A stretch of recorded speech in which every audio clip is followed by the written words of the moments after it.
Nós vamos falar agora sobre política. Estamos com o deputado estadual Requião Filho para falar sobre assuntos que estão em pauta na Assembleia Legislativa do Paraná. Olá, deputado, muito bom dia.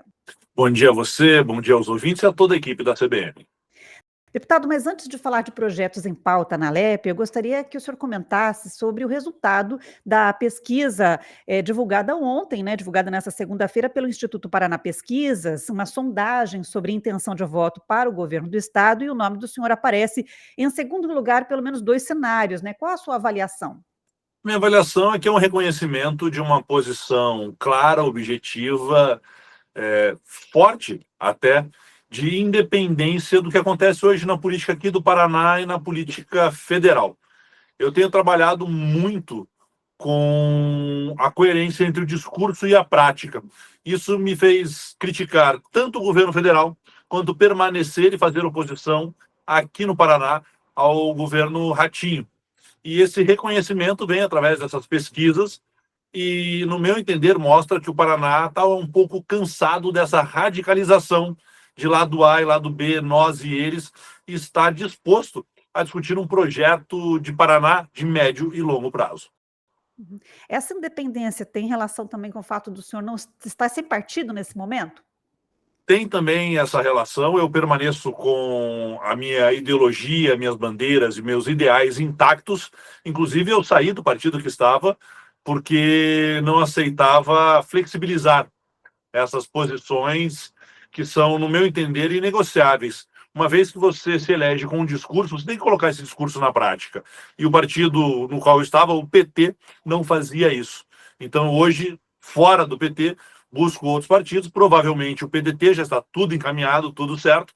Precisamos apenas formalizar, né, essa mudança de partido para que a gente possa continuar construindo e apresentando um projeto aqui para o estado do Paraná. O senhor, então, ainda não se filiou ao PDT? Eu ainda não estou registrado no PDT, mas já está tudo certo para que isso aconteça. Estávamos esperando a data correta para fazer um evento aqui de filiação e, com isso, dar esse start, esse início a essa reconstrução do partido aqui no Paraná e essa construção dessa proposta, uma proposta que busque valorizar aquilo que realmente importa na vida das pessoas. Eu tenho uma conversa muito aberta com o PDT paranaense e a ideia é trazer um programa de governo, um programa de Paraná que envolva as pessoas, a população paranaense. Não apenas um grupo político ou um grupo econômico, mas que abrace e atenda a todos nós. E o senhor quer se lançar ao governo do estado, então, em 2026? Ao governo do estado em 2026, uma pré-candidatura. Ninguém é pré-candidato de si mesmo, isso tem que ser construído dentro do partido, isso tem que ser construído com a pessoa, tem que haver um programa de governo. Eu tenho visto muito dos outros pré-candidatos se colocando como pré-candidatos, mas sem querer discutir geração de emprego, sem querer discutir impostos, sem querer discutir um plano logístico para o Paraná que fuja desse absurdo que é o pedágio.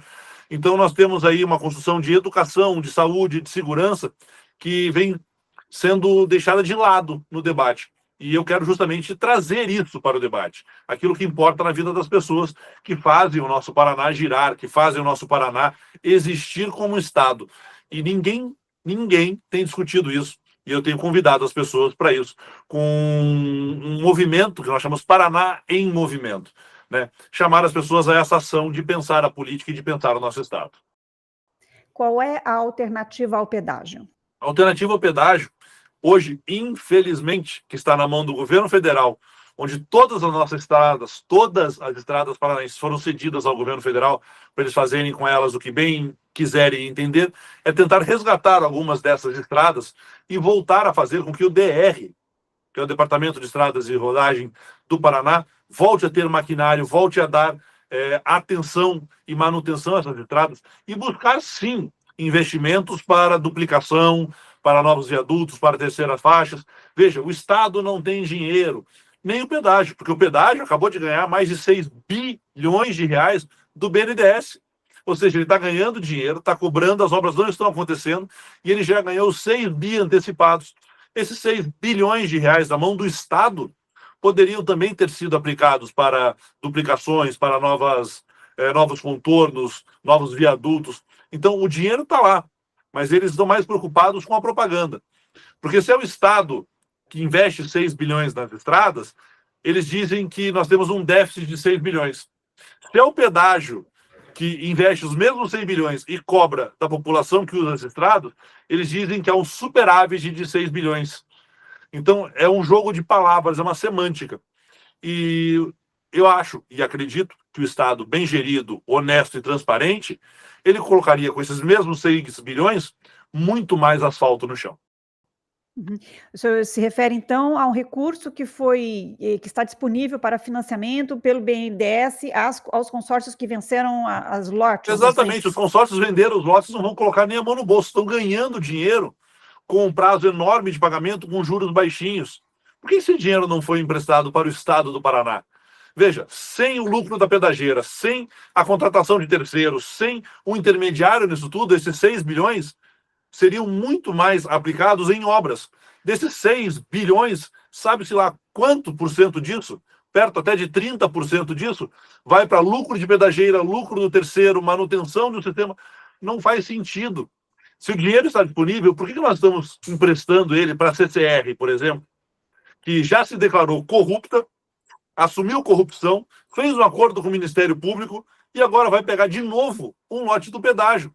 Será que a CCR mudou da água para o vinho? Ela era corrupta ontem, assumiu a corrupção ontem, no pedágio, e vai assumir o pedágio agora e, de repente, ela virou santa? Eu não consigo acreditar nisso. Essa alternativa foi proposta durante as audiências públicas com o setor produtivo na discussão do pedágio? Foi proposta que o Estado assumisse, desse manutenção e investisse. Mas, à época, o Estado preferiu abandonar as estradas. Nem a manutenção o Estado estava dando. Na minha opinião, foi de maneira proposital, para que a população acreditasse que o Estado não é capaz, né? Há uma desconstrução da imagem do Estado como gestor. Isso foi feito também na questão do pedágio. O Estado do Paraná abandonou as estradas, não deu manutenção, não estava presente, ao ponto da população acreditar que o pedágio é a única saída. E não é bem assim. Bom, falando sobre projetos em discussão, em temas em discussão na Assembleia Legislativa do Paraná, eu queria que o senhor comentasse sobre a questão das barragens. O senhor fez um alerta sobre a segurança de barragens, um projeto do senhor que estaria parado há 6 anos, é isso? Enterrado há 6 anos numa gaveta profunda da CCJ, porque ele tem vício de assinatura. A assinatura é Requião Filho, e era líder da oposição. Então é um projeto que foi construído a 4 mãos. A parte técnica desse projeto foi feita pela equipe técnica da Itaipu, que tem a maior barragem do Brasil e da manutenção nessa barragem, com os melhores engenheiros possíveis. Mas esse projeto geraria um pequeno custo para algumas empresas, para alguns financiadores de campanha que têm fazendas muito grandes, porque ele exige um mínimo de segurança e um mínimo de manutenção em barragens no Paraná, inclusive nas privadas. Então esse projeto foi engavetado porque ele ia atrapalhar a vida de alguns amigos do rei. Mas é um projeto que ele foge da questão política, ele é uma questão de segurança ambiental e segurança de pessoas. E foi feito de uma maneira técnica, de uma maneira muito inteligente pelos técnicos, pelos engenheiros de Itaipu. E, infelizmente, por questões políticas e bobagens pessoais de alguns governantes, esse projeto não caminha na Assembleia. Isso me incomoda muito, porque a Assembleia ela se mostra fraca quando ela faz isso, quando ela deixa de discutir projetos importantes para agradar egos. E a Assembleia não deveria ser isso, ela deveria ser o eco da voz dos paranaenses, cuidando da população como um todo. Há alguma barragem em risco no Paraná? Em risco eminente hoje, graças a Deus, não. Mas nós temos diversas barragens que estão fora de um padrão seguro, que com as mudanças climáticas, com as chuvas que nós tivemos no ano passado, ano retrasado, elas demandam uma atenção, né? E o Estado deveria estar aí cuidando disso, inclusive barragens da própria Copel, barragens da Sanepar. A gente quer, na verdade, garantir a segurança. E é sempre mais barato e melhor prevenir do que remediar. Uhum. O senhor protocolou também uma moção de repúdio ao projeto que tramita na Câmara dos Deputados e trata sobre o sistema portuário brasileiro. O senhor pode explicar que projeto é esse? Os Estados Unidos, o país mais capitalista da história, todos os seus portos são públicos. Seus trabalhadores portuários são, eu sei que a palavra assusta muito, sindicalizados. Mas são sindicalizados e isso tem um motivo. Um porto é uma fronteira, é uma porta de entrada, é uma ferramenta de importação e exportação.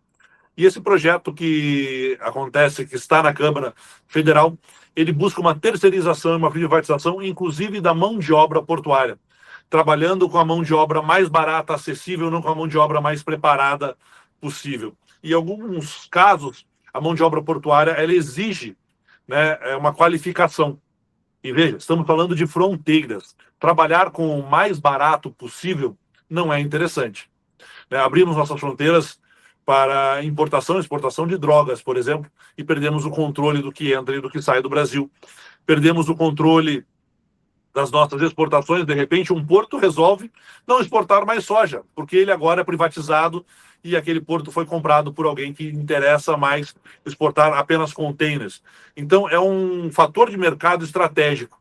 E esse projeto busca essa terceirização da mão de obra, a privatização dos portos, o que não funciona em nenhum país do mundo, porque são portas de entrada, como eu disse, importantíssimos para a segurança nacional e para a movimentação estratégica da nossa economia. Veja o Paraná, os maiores exportadores de commodities do Brasil. De repente, ficamos na mão de dois ou três grupos econômicos que podem influenciar, inclusive, no preço da soja e no que ganha o nosso Estado com isso. Uhum.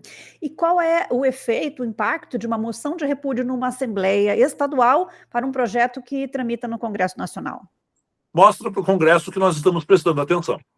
Porque, infelizmente, o parlamento no Brasil, inclusive a Assembleia e câmaras municipais, muitas vezes, fazem o que bem entendem e negociam como bem querem sobre o manto do anonimato. Porque ninguém vai prestar atenção, ninguém sabe o que passou. Quando viram, já virou lei. Então, a nossa ideia é dizer, olha, aqui no Paraná tem gente prestando atenção num projeto que pode ser prejudicial ao nosso Estado. Vocês fiquem espertos, porque nós vamos para cima. Tá certo. Deputado, muito obrigada pela entrevista, um ótimo dia. Muito obrigado e até a próxima. Nós conversamos com o deputado estadual Requião Filho, falamos sobre a pesquisa de intenção de votos para 2026, para o governo do estado em 2026, pesquisa que foi divulgada nesta segunda-feira pelo Instituto Paraná Pesquisas, e também sobre projetos que estão tramitando na ALEP, a Assembleia Legislativa do Paraná.